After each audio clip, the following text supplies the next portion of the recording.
Have you ever felt like your hope was gone? Like the future you'd dreamed of was never going to happen? Maybe you'd faced disappointment after disappointment, and it seemed like no matter what you did, things just kept getting worse. Well, today we're going to remember that no matter how hopeless things might seem, our God is still in the business of bringing life to the lifeless. Let us take a look at Ezekiel chapter 37. It tells the story of a man called Ezekiel who lived a long time ago. One day, the Lord took hold of him and carried him by his spirit into a valley. And guess what he saw? A valley filled with bones. Not just any bones, but the bones of people. God led him among them, showing him how dry and lifeless they were, scattered everywhere. And then he asked him a question. Son of man, can these bones live again? Ezekiel looked at the bones and said, "Oh, Sovereign Lord, you alone know."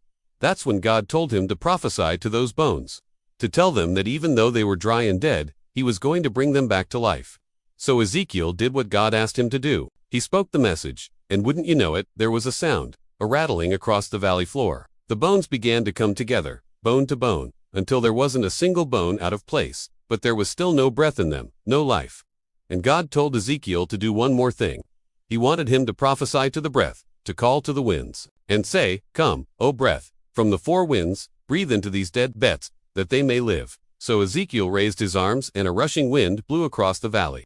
And as the glowing breath entered the bodies, one by one, eyes opened, chests rose, and the dead gasped for air. Now, when this happened, Ezekiel knew that God had brought the people back to life. Not just any people, but the people of Israel. And as they stood to their feet, they became a vast army, alive again.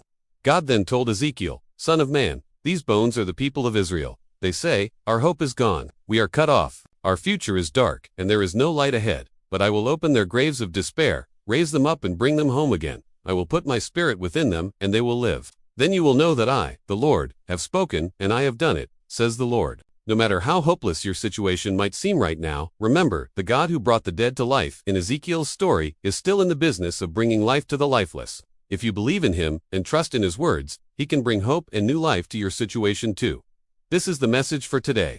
Our God brings life to the hopeless. Thank you for watching, and we'll see you next time.